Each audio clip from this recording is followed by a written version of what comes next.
Yeah. Tell me what got going on that dirt. Yeah. Yo, if I were podcasting, it would be insane. Knowledge flowing like the sweetest rain. Professor Bear on the mic, spreading wisdom wide. The best thoughts, that's my pride, I can't hide. With the voices in your ear, changing the game. If I rule podcasting, every thought we'd ignite. In a world of chatter, we'll spark in the fight. With Professor Bear, we're climbing to new heights. A best thoughts podcast, shining bright in the night. Topics from the heart, never sounding the same. Got laughs and debates, never dull or bland. From culture to tech, take you by the hand. Join the ride with us, feel the vibe expand. With every episode, we shine that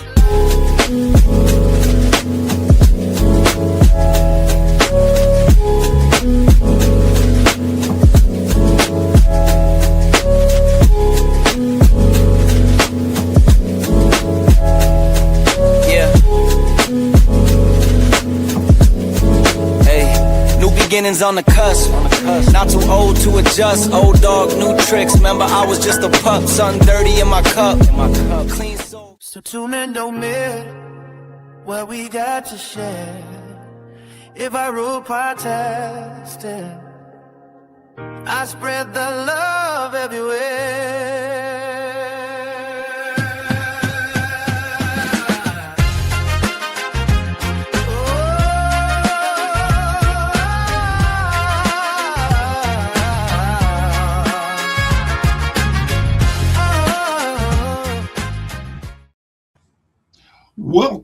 Welcome, and thank you for joining me this evening. I am Professor Bear, and this is a Bear's Thought. And let me start off by saying 2026 has been just an amazing year so far. I've been having some great conversations with a lot of great different podcasters. Some are family in WSN. Some are people that were instrumental in helping me become a podcaster. They took a chance on me, and I was really green, but they really did give me a good chance to learn and build up my audience. But this one here, you know, you can say a lot of things about a lot of people, but these two gentlemen here have been doing this for quite a while. I could start trying to go down the list of people they're interviewed, but that would take days. They're up there with the Chris Van Bleek. They just do wonderful stuff. They're funny. When they want to be, when they need to be serious, they're serious. But the one big thing about them is they definitely love the sport of wrestling. And yes, I did say sport, not entertainment. Man, again, sometimes you get chances in life to meet someone or people that you really admire. And I will tell a quick story that when I was starting, I reached out to them, and they actually were willing to have me on the show. But the only thing they asked is it was exclusive to them at first. And I understood, and I even appreciated them for being kind enough to tell me, and I never forgot that. And man, what can I say about them? This is Monte and The Pharaoh. How are y'all doing today, gentlemen? Very well. Thank you very much for the kind words, and that's very cool. Podcasters Appreciation Month. Mike, I didn't know that was on a calendar. That's cool. Well, I got to say, first of all, we're humbled for that kind introduction, man. And yeah, I remember that whole deal, and to consider us in the level of a Chris Van Bleek is an honor and a privilege, and just fantastic words. And thank you. We really do appreciate it. Uh, I'm glad y'all do. I mean it from the heart.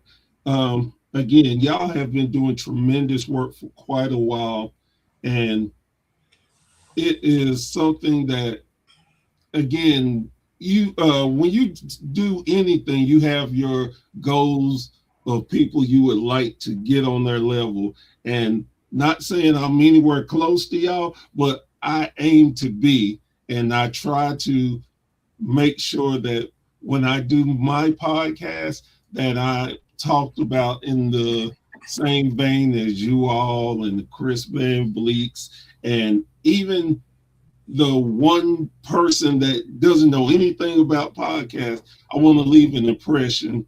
And I've learned that from you alls and watching y'all work.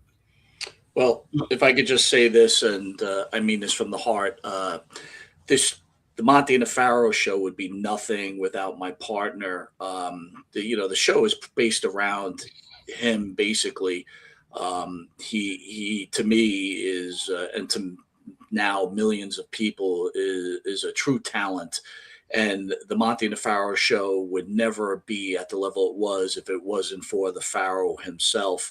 So, I mean, I'll take this opportunity to give him the flowers on this. He's the one that drove this show to the success it is. I'm just a caveat to it, and I'm honored to be part of what he has created. So, as far as Podcaster Appreciation Month, I do say that, and I would say to people out there, do what you want, enjoy yourself. But I will tell you, Professor, here's the deal. Once people start to get to our level that it's all gloves are off, we got to cut you down and slice you up and try to get you back down in line, because it is a cutthroat business, right? So, there's one thing that I do bring to the table. It's take no prisoners, Professor. But no, again, we don't do many of these, and doing your show or doing someone else's show is a very rarity of ours, and it's an honor to be here. Yeah, and if I can add, I mean, I appreciate all the things my partner said. While I have had a lot to do with ideas and direction, Mike is the office. Okay, Mike deals with a lot of the things that I want no part of. And I think that's been made pretty clear of over the years, publicly on the show too. Mike has to deal with a lot of the bullshit artists. I'm sorry, Professor. I didn't know if I could be saying words like that. You're fine. Go ahead. Okay. Express yourself however you like. Yeah, I appreciate that. He navigates through all the landmines that I personally would be like, let's just walk around it. I have no time for this nonsense. But you have to have time for that nonsense. And Mike has always been very, very thorough and very, very careful. He tries to be very, very careful with this business, but it is a field of landmines sometimes businessly. So I'd like to say thank you to my partner. As far as flowers go, if I could get the crabgrass out from the side of my house, I might find a few flowers, but let's not get into that, especially with 85 feet of snow that couldn't wait for me to get back to New York. So there's that too. But Professor, thank you very much for having us on. I could probably count on one hand, Mike, how many we've done of these over the year. We've been asked a lot to do these, but it must say something a lot about Professor himself that we're doing this one. So, well, I would say, Jimmy, as far as the Professor go, he loves. I watch him, and he loves the sport of wrestling. And there's nothing. Look, man, I'll be honest. Jimmy knows, the people who watch our show know, right? We love wrestling, but we don't love it like the Professor, right? We look at it in a lot of ways as a very dirty business. We respect the wrestlers for the craft that they've wielded, but we've seen enough problems and we've seen enough issues that we want to call. We like to call things out, and we got to give kudos to all these wrestlers that come on our show, because they know what they're getting themselves into. They know they're going to be challenged, and they're willing to face the fight. And Jimmy and I will not lose. We don't lose respect for the wrestler, but we certainly are not going to fall for the nonsense. I mean, Professor, you were a big AWA guy, if I remember correctly, correct? Yes, sir. And, look, just recently, Greg Gagne with Power Town Wrestling, stole a whole bunch of money from fans with his dolls. And this is like one of the things we're not going to stand for, right? We're as a wrestling fan like yourself, you built this business. Your fanship, or your love for the sport has built this business. Without people like yourself, wrestling would just be the dirty secret it's always been for a very long time. And I take offense when wrestlers like Bully Ray feel like you aren't part of the business because you never stepped into the ring. And again, I'm not speaking for you, Professor. Right? I don't know if you did have any background in pro wrestling. I know Jimmy and I have not. And I don't think that wrestlers have the right to mistreat their fans. And we're going to call it like we see it.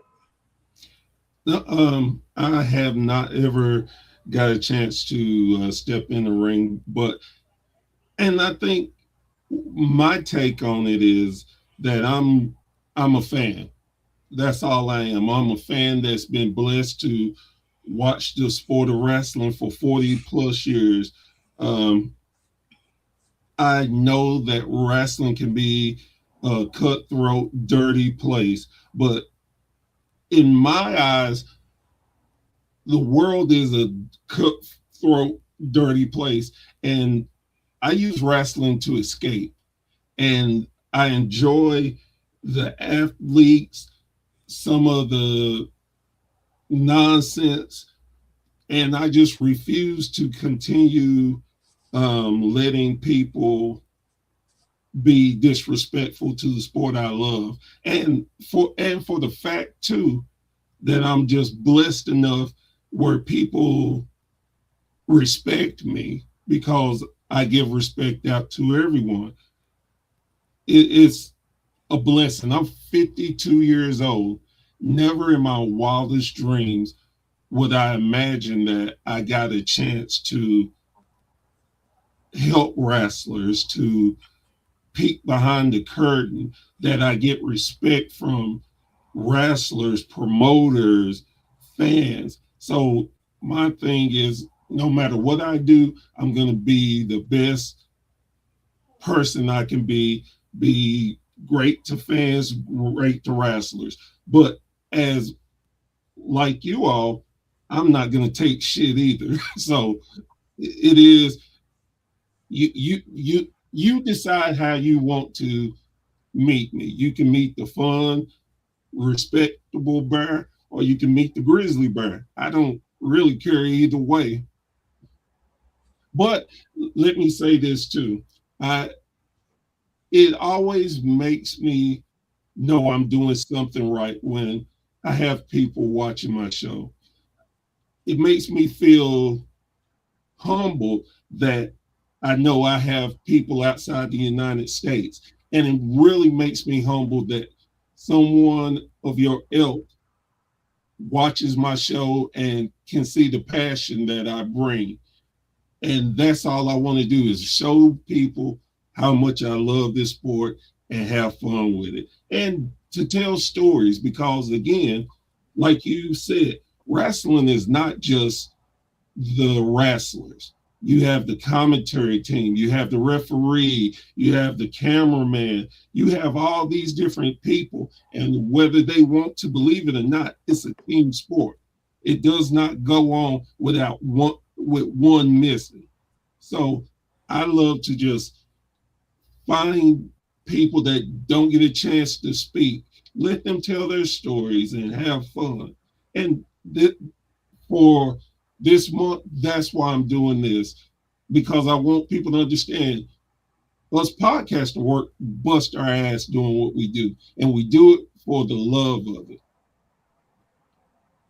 That's well said. I can't count how many times I've rearranged working or even taking a job because if it got in the way of this, well, that ain't going to work.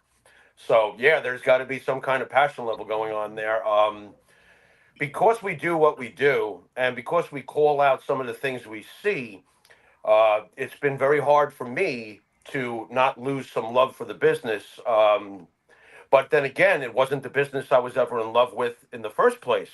It was the sport and the action in the ring. Unfortunately for me, it's gotten to the point where there's been so many landmines where I do have a little bit of a harder time loving the product. But I also think that's a reflection of today's product. After all, we're all in our 50s and we saw much greater times in professional wrestling. Sure, the money's being made now, and sure, they're on 8,000 platforms, and sure, it's all Super Bowl level, blah, blah, blah. It does not feel the same as other time periods in the past that really were magical. Whether it was when it was before entertainment as a sport, when Mike and I were kids growing up and watching Backlund at the Garden against Valentine or Morocco or Slaughter or whoever. And then even, of course, Hogan. Now the sport takes a back seat. Here comes entertainment. We loved it because it was great. Hogan was great. Savage was great. Warrior was great. Attitude Era, on and on. But over the last now, I don't, Mike, should I say how long we've been doing this? Because I know it makes you very, very queasy to hear how long we've been doing this. Well, because I can't remember it when you tell me, I'm like, holy cow, we what are the hell, now dude? in our 9th year, Mike. 9 years. 9 years. Now we did not get to YouTube until about 5 years ago. We were doing cable television in New York. We were doing Facebook, of course. We were building an audience, but once we got to YouTube, it basically really took off. As it's gotten more and more popular, which of course I'm pleased with. How would you not be? You'd be crazy not to be happy about that. Right. It's just as we got deeper into what unfortunately I refer to as a cesspool. You start to see more and more of the bad ones, and the ones that don't care about the fans, and the ones that lie through their teeth, and the agents that lie through their teeth on behalf of the wrestler. And then the wrestler screws the agent, or the agent screws the wrestler, or the wrestler and the agent screw us. These sorts of things. As I get back to earlier when I was like, Mike, let's just walk around the landmines. To Mike's credit, he's like, no, we're walking through the landmines. And I don't know how much it's hampered Mike's love. I can't answer for him, but it's hampered my love for professional wrestling. It doesn't mean I don't love it. I'm still, of course, doing it with the same passion level, but it's a rough, rough business out there. And like you said, Bear, it's kind of like a reflection of life. It really is. And Jimmy, to add on to that, I totally understand Bear's point, right? Wrestling is an escape, as it should be. You know what I'm saying? But as Bear continues on with this, it all of a sudden, as you get more popular, Bear, the more this will become more of a business for you. And you've been doing it for a decent amount of time, but not nearly as long as we have, right? Right. So it'll become more of a business because as you become more popular, you'll gain more haters and you'll gain what people think they're better than you and blah blah blah blah blah. So you got to understand something. When me and Jimmy first started, we did it. It was a very organic thing. Long story short, I did it as a bucket list thing. Jimmy, all of a sudden, he was a friend of mine for a very long time when we were younger. He went his own way. I went my own way. Somehow we reconnected. I'm not going to get into how the show started because most people already know it already, but we ended up hooking up. And like he said, he was doing New York cable. We were doing some stuff. But the idea is we were green too, dude. We didn't know what we were doing. So all we were doing was looking at what everybody else was doing, right? Right. And, the same questions, the same nonsense. And at some point, I don't know, me and Jimmy looked at each other. I'm like, dude, this is not what I want. It's like, I don't. Look, I love wrestling. When I think about some of the great matches that bring thrills to me and everything else, they're still there. But at some point, me and Jimmy said, we really want to know what the wrestler thinks, right? What's going to make us different than, the 80 other shows out there that are covering Raw or doing whatever. And we decided, look, they're wrestlers are humans, right? And we want to know what they're really thinking inside. And from that point forward, that's where it all changed because then we started asking questions that they just weren't ready for. And they weren't got you questions. It wasn't like that. But they were questions that the wrestler wasn't prepared for, and they actually had to become, Tony Atlas all of a sudden had to become Anthony White because now it's become Anthony White's thought process, Curtis Axel has to become Joe Henning. because he's getting hit with questions he was totally unprepared for. And that's where and this is where I give the wrestler credit, because very rarely have we had a wrestler bail out on us, right? We've had wrestlers get mad at us. We've had wrestlers curse us out, but they've always stayed in the show. They didn't walk away from the show. We've never, I think Rod Shaw's the only one that hung up on us, right, Jimmy? Yeah. And then he winds up calling us back anyway. We wind up talking with him, although not currently. He's a wiener, but let's not get into that. But that's the point, Barry. We wanted to separate ourselves and keep ourselves interested. Look, we still talk about today's wrestling. We still talk about the state of wrestling. Again, my God, no one loves the Von Erichs more than I do. Like, I am such a Von Erich mark. When we had Holly Von Erich on, I was like crazed. And again, she didn't disappoint. She gave us everything. You're talking, Bear, she's talking about her father when she's, 8 years old, Jimmy? Yeah. Sitting across from the table from her and go, yeah, I'm going to kill myself, honey. Just so you know. That's what I'm going to do. And for her to keep, we've had, look, the list is long, from people fighting with us and everything else. And,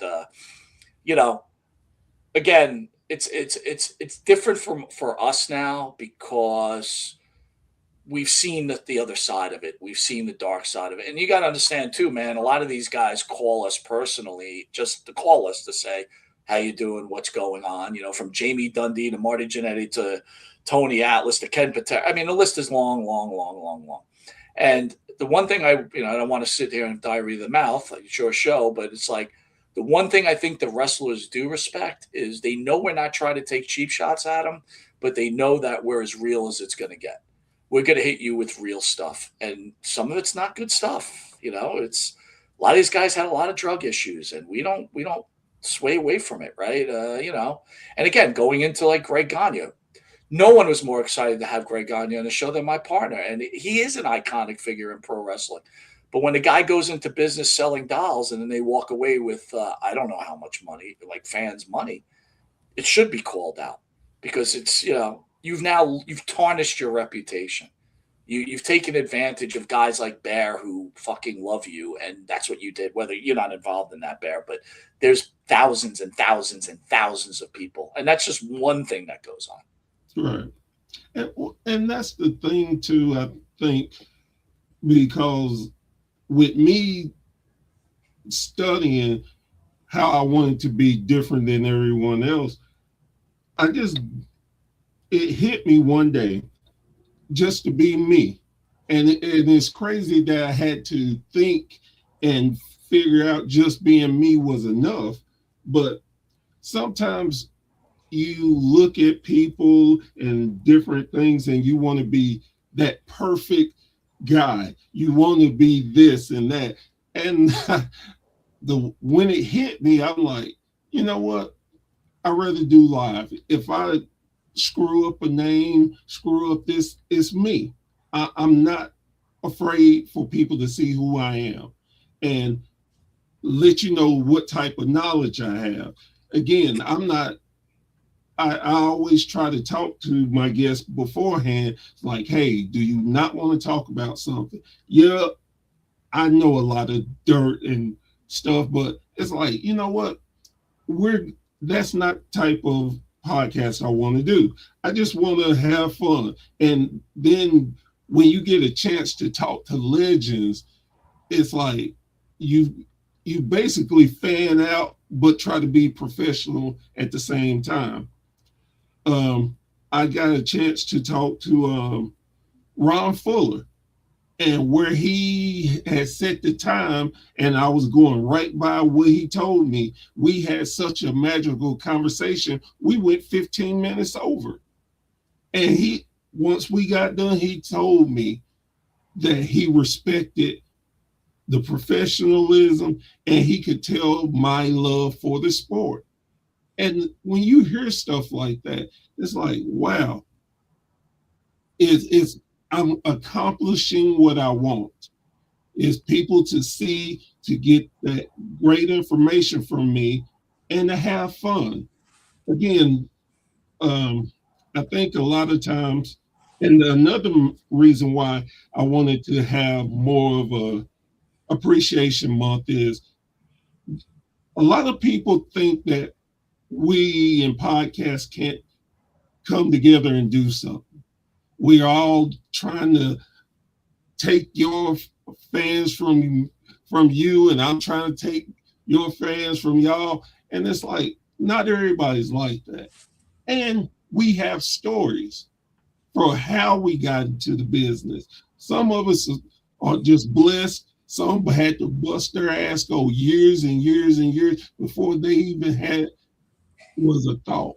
And I think that's so interesting. And I think that people need to hear and understand, even if they see y'all as assholes.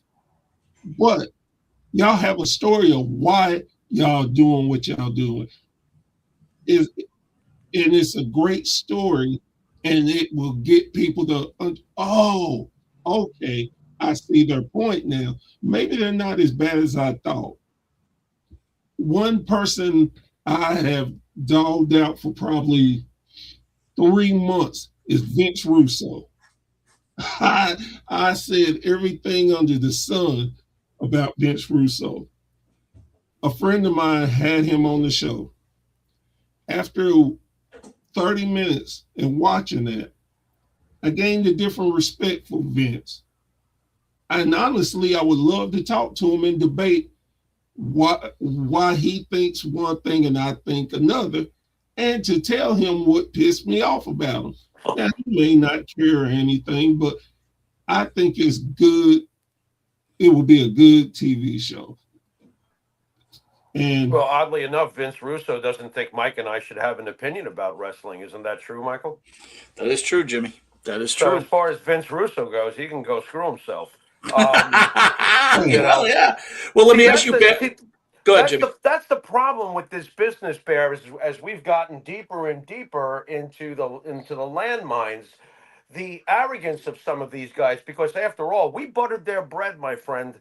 Without the fans, they don't have the living that they had or have currently. And the fact that the internet affords anybody to have the ability to put a show on the air, God forbid we weren't in the business that we do so, is our right. If we have an opinion about something that you don't agree with, you can disagree. But to strip away our legitimacy because we're just fans or we're just gossip seekers or whatever, I find that some of the purists in the fandom itself are some of the most hypocritical people I've ever seen. Now, it's true behind the scenes that with all the things that have been reported about Vince McMahon, if you want to come to the conclusion that he's a scumbag, good for you. That's fine.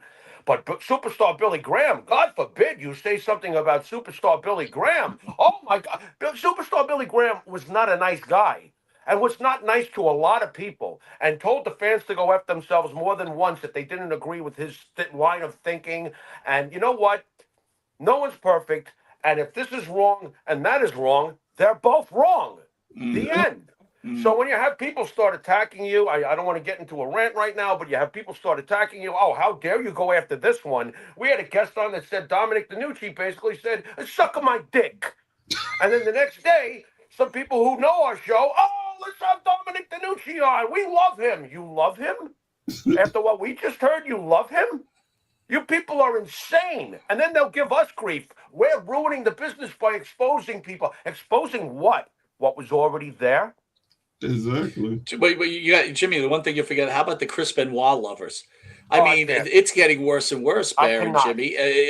People defending Chris Benoit and saying the man was set up. It's crazy. Yeah, Vince McMahon killed Chris Benoit or Kevin Sullivan. I remember us sitting at the bar with Kevin Sullivan talking to him about this. The guy was like disgusted at the very notion. You could see the pain in his face. He was married to this woman at one point. Yep. And he's got to carry these accusations to his grave. And these people are the purists protecting the sport, but they'll yell at us because we're navigating into the muddy waters. You're already in the muddy waters, guys. Quit being hypocrites. That's very true. Matter of fact, I think my third show that I ever did, I talked about Chris Benoit. And one of the things that I got out the way and let people know, I'm like, look, I am not saying that he didn't do it or did do it. What I'm saying is I'm talking about the wrestler, not the human. You separate that. I would never think he was a great guy for that act. Never. But Bear, let me ask you something. When someone does something as egregious, probably not the right word to use, but Grizzly how can you Bear. talk about the wrestler Bear? And the reason being, everybody has a past. Everybody has done things. Sometimes you have to separate things, just like you brought up Vince McMahon. Vince McMahon is not a nice person. He has things that have been exposed that hadn't been exposed. Well, hold on, Bear. I'm not trying to cut you off, but this is a great debate. Right. What did Vince McMahon do that he's been found guilty of? I'm unclear on this. Well, see, that's the thing. Everybody has an opinion, whether if it's right or wrong. Bear, hold on. An opinion is Vince McMahon. There's no opinion with Chris Benoit. He murdered his wife and child. So how do we talk about Chris Benoit, the wrestler? I could see having problems with Vince McMahon. I understand that, but I could see a debate on that. But I don't understand how we could talk about Chris Benoit, the wrestler. And again, I'm not trying to downgrade. I'm trying to understand your thought process. No, and the thing is, before the act and everything, I looked at Chris Benoit as one of my favorite wrestlers. I looked at some of his matches. Is it tragic for what he did? Yes, indeed. I am not condoning him as a person, but again, sometimes you have to separate things in order to continue going. I'm not, and again, I don't fault anyone if they like, I would never like Chris Benoit. I don't want to watch anything. That's your right, and God bless you. But me, I'm able to separate it because, again, none of us are perfect. People have done different things, and if it was exposed, man, it would be something totally different.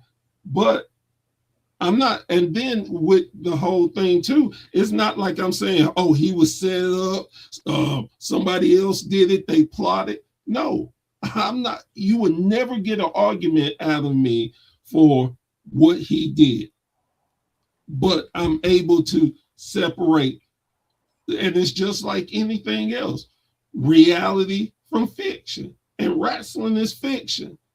True. That's true. And that's how I can do it. Again, a lot of people, I would tell you this. By the way, I can't do that. I cannot separate the acting against the person. Again, you're right. I'm not perfect. You're not perfect. Jimmy's not perfect. But there's a point where there are levels of things that you do, right? I mean, I'm going to ask you, sir, as a black man, how do you feel about Hulk Hogan after all that stuff that went on? How did that make you feel? It is so funny that you said that, because that's exactly where I was about to go next. I've never liked Hogan. As a little kid, I could not stand Hulk Hogan. Oh, so it made it even easier to hate him.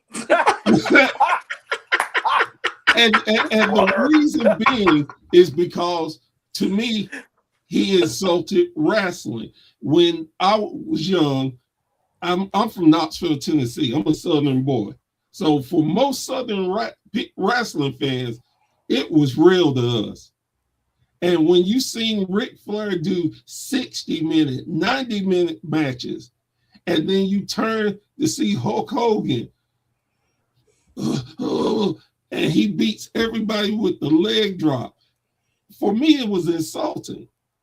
Now, So, well, hold on, Bear. I got as Northeasterners that love Hogan and grew up on Hogan. So when Flair would like stumble to the middle of the ring, in every match, by the way, because every Right. match was basically the same, and would fall flat down on his face with not even a wind blowing on him. That was real. Every match, right? Yeah, Yes. See, here's a Jimmy. Here's the tribalism. So he's an NWA guy. We're WWE guys. yeah. Right. So Right. he was actually.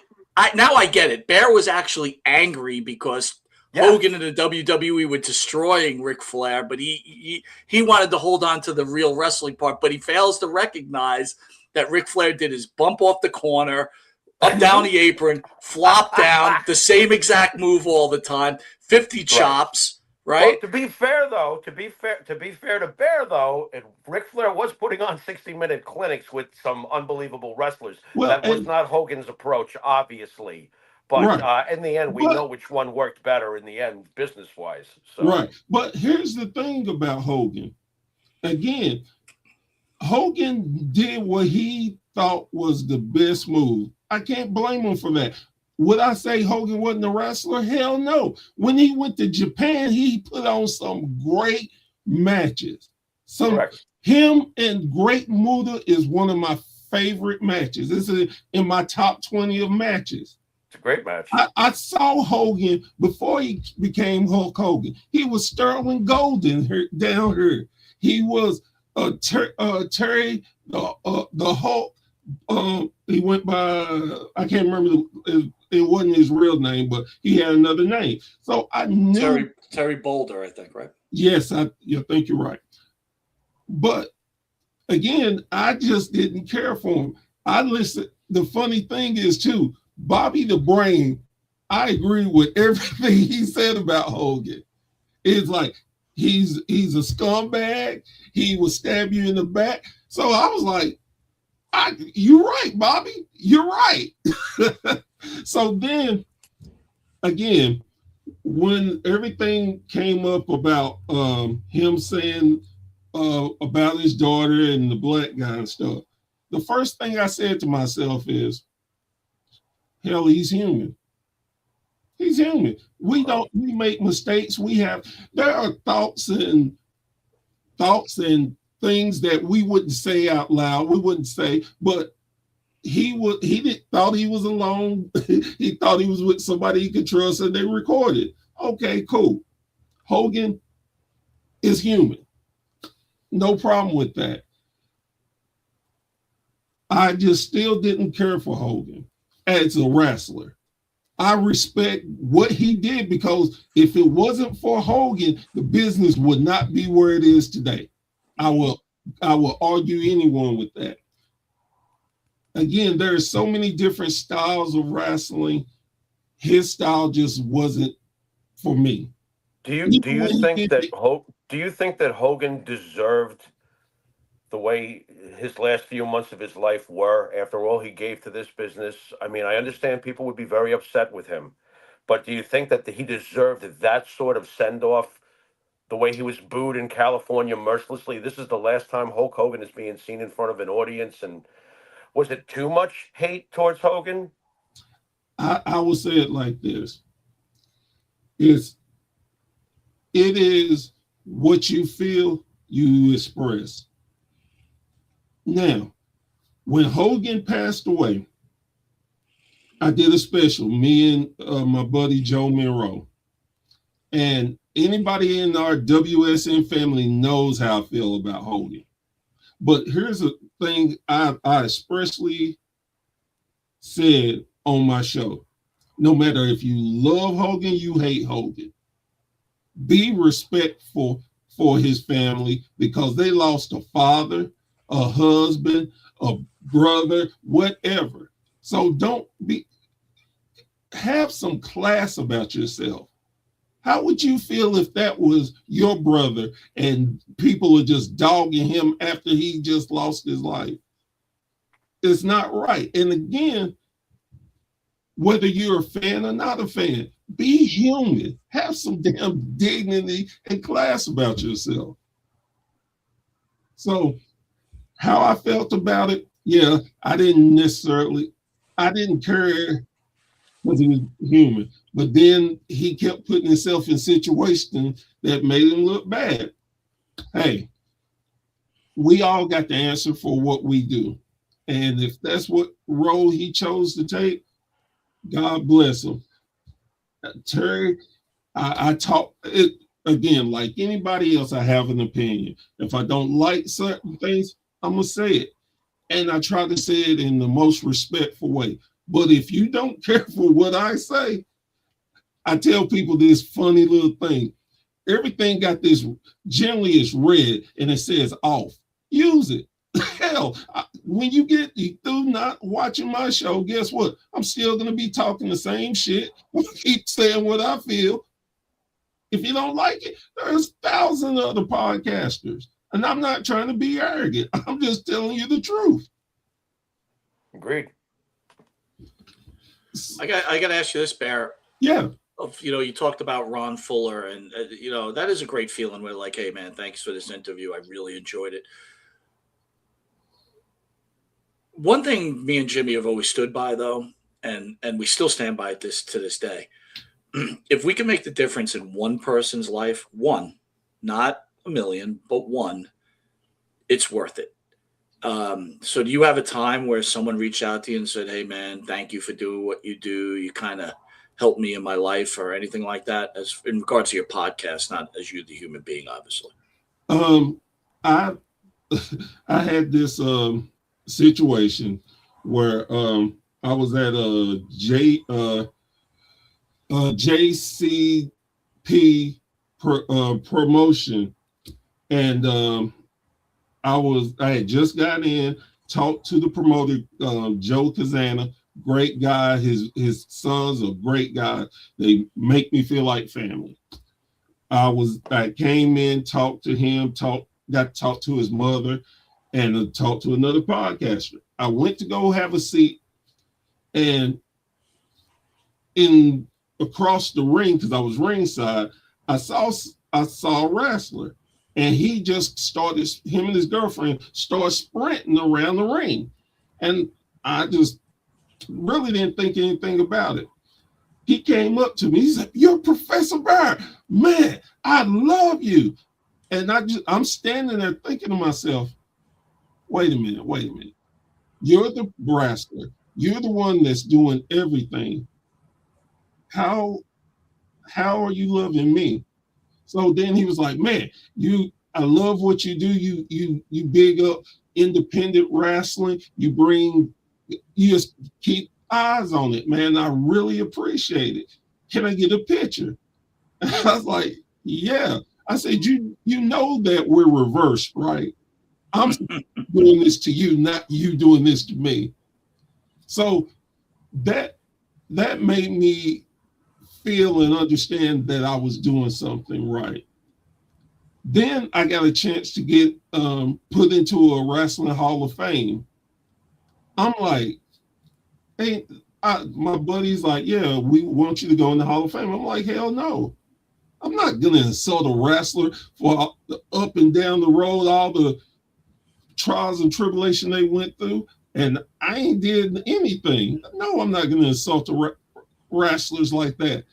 He had to make me realize what I am doing. And I knew it, but I didn't know it.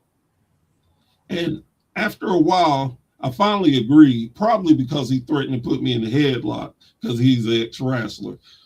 And my wife told me this a long time ago when I first was thinking about it. Saw someone put a ad, they needed a podcaster. I was like, nah. Told my wife, she was like, "Why you not in there getting your stuff together to send to him?" I'm like, who in the hell is going to want to listen to me? She said these words, and to this day it still resonate and is funny. And when I get nervous about something, I think about this. She said, "Baby, you would debate God." I sat there for a second. I'm like, well, yeah, I would. I try to be most humble and respectful as I possibly could, but I would do it. So with all that being said, I learned I mean something to the business. I've learned that people actually like my opinion. Whether they agree or not, they'd like to hear what I think. And that makes me feel so great. And it makes me give to a business that I've loved since I was a little kid. And my motto is this simple: leave the business better than I found it. And I'm trying every day to do it. Well, I got to tell you, it's amazing because your story is close to mine. Because when I was getting into podcasting, I was doing the same thing. My wife's like, "Are you getting into podcasting?" And I'm like, "Yeah." She goes, "Well, you suck. Don't do it." That was very similar, Mike. I can see the similarity in the two stories. Oh, She's like, "You're the worst." Listen, Yeah. she goes, "I can't believe you have fans. You suck." yeah. But I got. I'll tell you what, Mike, I don't know if it makes you feel any better, but talk about being stubborn and loyal to what we're trying to do to a fault. I'm already through 2 wives who think we suck, so whatever. I don't give a shit. Okay, you think we suck, huh? I'm sorry, wrestling was here before you. It will be here after you. What But are Bear, we gonna listen, do? Jimmy, I gotta tell you, I'm listening to the Spare speak, and I'm like, we got to be better human beings, man. No, we're This guy- terrible human beings. We Forget are about it, the Mike. That's worst. not gonna It's like happen. everything That's that he's not saying he happening. wants. We're the opposite. Like we want to destroy every show out there. No. Well, Wait a minute. see, Hold on. here's Clean the this up. thing. You want to destroy every show, and I'm just getting chuckles along the way. Is Well, that any what better? the thing No. is this is what to me makes y'all show awesome. Thank you. It's Well, we because resemble that remark. Thank you. because y'all are truly y'all. Yeah, we are. I've seen a particular one when Marty Jannetty was on y'all show. Oh God, which one? Oh my God. I'm like, how are they talking to he's stoned. He's literally stoned. Fucking out of his gourd. Yep. But then I saw him come back and he looked just clean. Yeah. Everything was different. And I thought to myself, you know We what? made him do that, Bear. That's what I was gonna say. Yeah. It seemed like y'all, with y'all not cutting him any slack, giving it to him truthfully helped him get clean. And sometimes you need someone to tell the ugly truth. Look, you suck. I can't. What else you want me to tell you? You want the truth? You suck. Don't ever get into a damn wrestling ring again. Try to be an announcer. Hell, ask you be a janitor. Just don't wrestle again. Yeah, and we love Marty too. So it was not easy in the beginning with Marty, that's for sure. I've had completely opposite kind of situations where you get it finally, like, oh, I guess we are doing something. A couple of years back at a convention, she was just coming into the lobby off the plane. She had a luggage with her. She sees me. She drops the luggage and goes, "Oh, I know who you are," and wraps her arms around me, Leilani Kai. Very cool. Then, on the other hand, Greg Valentine, growing up, Mike can attest, the guy was my favorite. Oh my God. And I still love Greg to this day.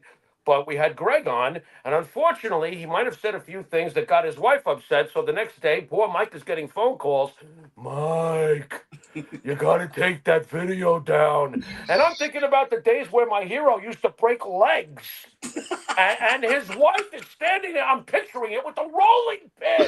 You're ruining the whole thing for me here, Greg. What's going on? So, yeah, or the middle of the night, New Jack out of nowhere starts messaging me about talking about pussy and vodka. I'm like, okay, I guess I am the Pharaoh. Well, I knew I was the Pharaoh anyway, but this is ridiculous, So there's highs and lows with this goofiness, I guess is what I'm trying to say, but I digress. And the one thing I will say about my partner and myself is, as much as we love the sport, very rarely did we ever mark out in an interview. I could probably count on, like, when Bob Backlund was in studio, Yes. me and Jimmy were like, "Holy shit, this is Bob Backlund," right? Yes. I'm trying to think. Besides maybe, you know what? Besides Bob Back, who? Wrestlers who made us actually go, "Oh shit, it's ... Right. Bob Backlund was one of them. Scott Hall was one of Scott them. Hall. When Yep. Scott Hall came in, we were like, oh my God. But there were others that came in, Mike may not agree with me on, where I was like, oh my God, it's Stan Hansen. So it really, like, it depends on who we get in the room. Sometimes Mike will tell me he's booked somebody, and I'm like, why? Right, exactly. That's the reality of it, It depends. But the thing is, Jimmy, when I think about having butterflies, right? Yeah. Obviously, Greg Valentine was our first interview, so there was butterflies there because it's first time. Right. Oh my God, it's Greg Valentine. Right. Besides Marty was our first big name, and he came true. out of the car all fucked up. Yeah, so let's not get into that. But I would say the only time I truly had butterflies was Backlund. Yeah. But besides that, the one thing I realize is they're just human beings, man. You know what I mean? They're just human beings with the same problems we all have. And you know what? I want to hear what they think about life. I want to hear about I want to hear what they think about politics, what they think about religion, what they think about racism, what they think about sexism. I want to know all what they think about. And that's the one thing I think that separates Monte and the Pharaoh from the rest is the wrestlers, they come on our show, they have no problem talking about anything. And that I feel like we're blessed about, right? We've built that rapport with them that they feel comfortable that we're not going to, like I said earlier in the show, we're not going to cheap shot them. We're just going to ask a straight out question. I mean, look, man, I'm sorry, but just on the Curtis Axel interview alone, if people ever watch that one, it's one of the more uncomfortable interviews for literally 20 minutes. Yeah. But the dude never bailed out of it. No. It was rough, but in the end, you know what?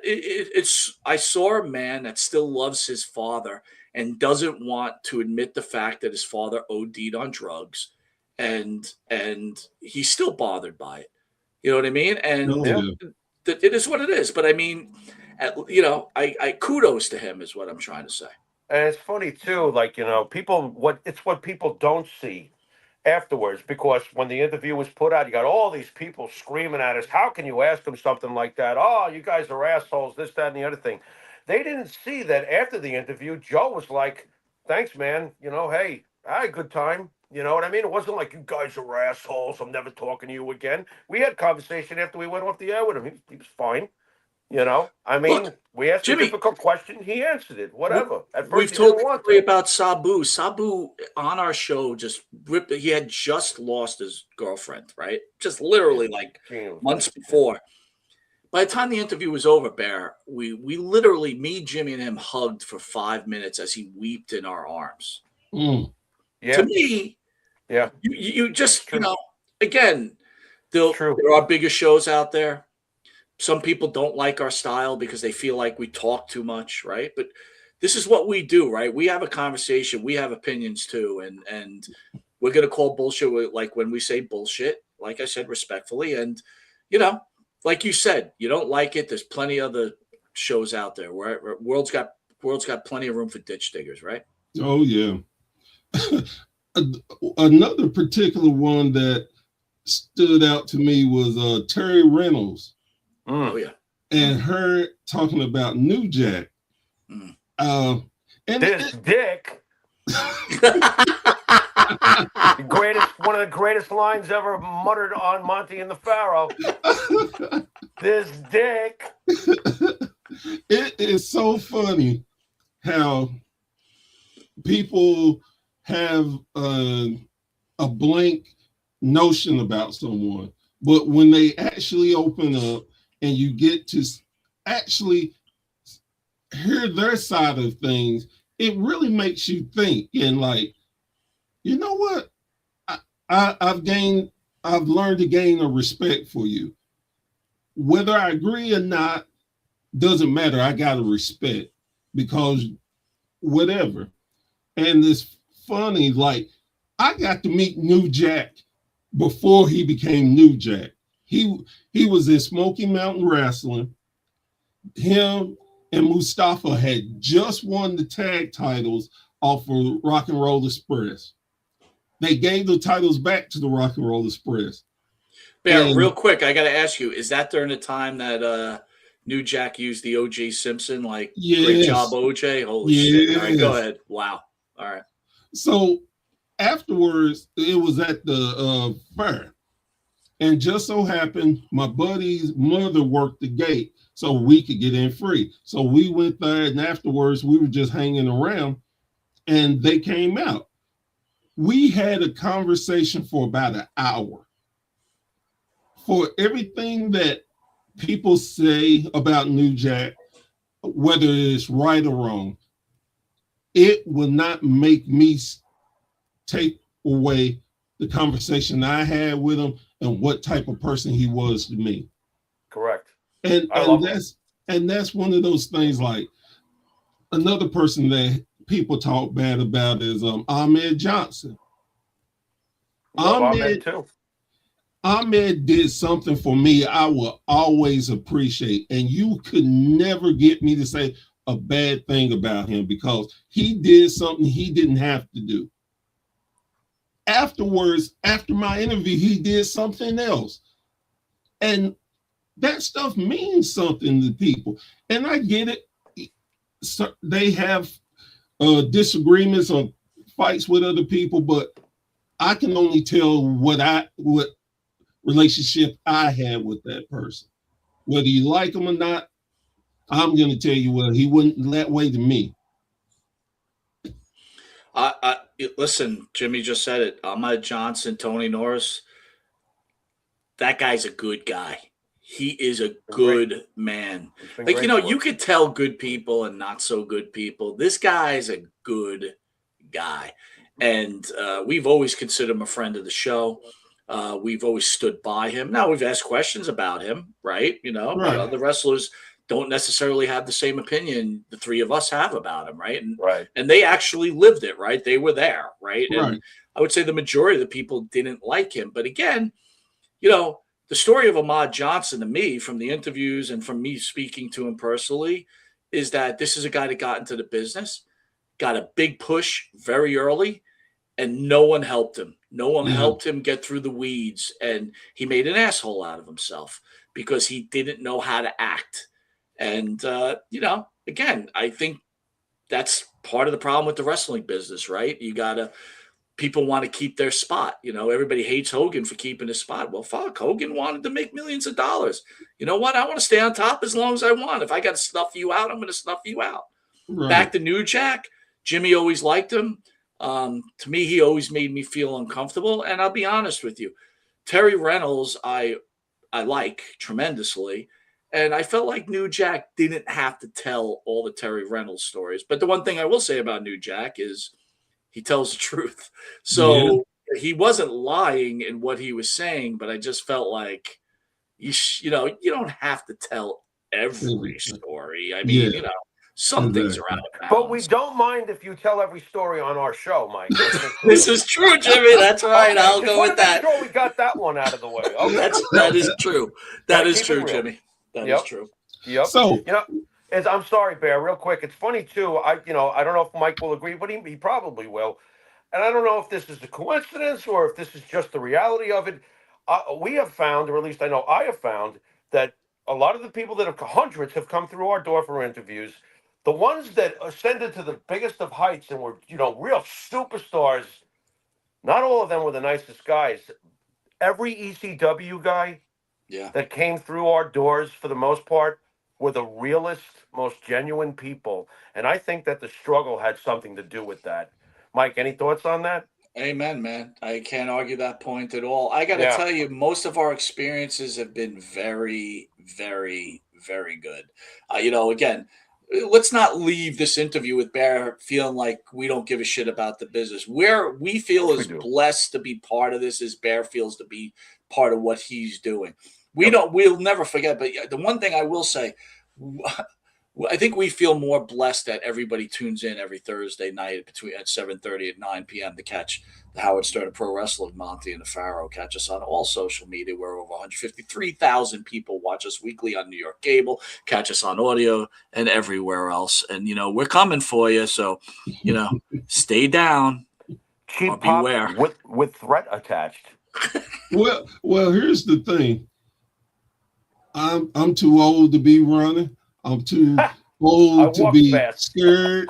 I'm gonna stand my ground. If you put me down, you better make sure you bring a lunch because it ain't gonna be Bear, easy. you're too nice to put down. There's nothing there that I Give can him bite time. on. Give him You know, time, Mike. He's just started doing this. Give him time. Well, He'll he's been find doing it for a something. while, but give him some more time.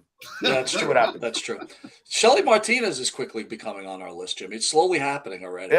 Well, Nostradamus over here that I'm talking to must have seen it coming. So, oh well. Shelly's on a hit list. Get in line. Here we go again. So quickly, because I know y'all got to go. Who was the biggest asshole that y'all had on your show? If Jimmy y'all want to name him. Jimmy Pharaoh. I'm the biggest asshole you ever had on your show, you jerk. What the hell? What did I do? I already went through 2 wives. What do you want me to get a third one? What the hell? Oh God. Unbelievable. The biggest asshole? Oddly enough, they're not even wrestlers. They're the jackoffs who try to attach themselves to our channel and then fucking acted like bitter birds afterwards and went running back to the same people they badmouthed. How about that? This is true. And I'm not Bear, actually, Bear was on their show. Bear was on their show, Jimmy. Bear was on their show. Oh, really? Yeah. I'm sorry to hear that. I am too. Biggest asshole for me, to be honest with you. I'll think. Rah! All right. On my list, and it's pretty recent, was Brooklyn Brawler. He was a dick. He was a dick. Yeah, he was a dick. Yeah, I could go with that. He was very defensive. The minute Jimmy brought up Pat Patterson, and it wasn't a gay question, right? I know the guy's all bent out of shape because people said he was gay or whatever, right? It's not where Jimmy was going. Jimmy was trying to go another route. No. He was so defensive and getting mad and angry and threatening to fucking cancel the interview. Right. And it's like, bro, I don't know. He was a dick. He was. And my question was, can you tell us about Pat Patterson, the person? Oh my God! What? I was like, how dare you? Don't ask about Patterson. Guy? And to be honest, Bear, we were going to hit him with a gay question afterwards, but we couldn't get it out. We were? I don't remember. Unbelievable. You set him up. I was going to come in from behind. Literally. I didn't just get that one. Literally. I like how you put that, Mike. Ow. Oh, boy. Guys, this has been amazing. And again, I truly from my heart, I really, really appreciate that y'all came on. Again, I do definitely look at y'all as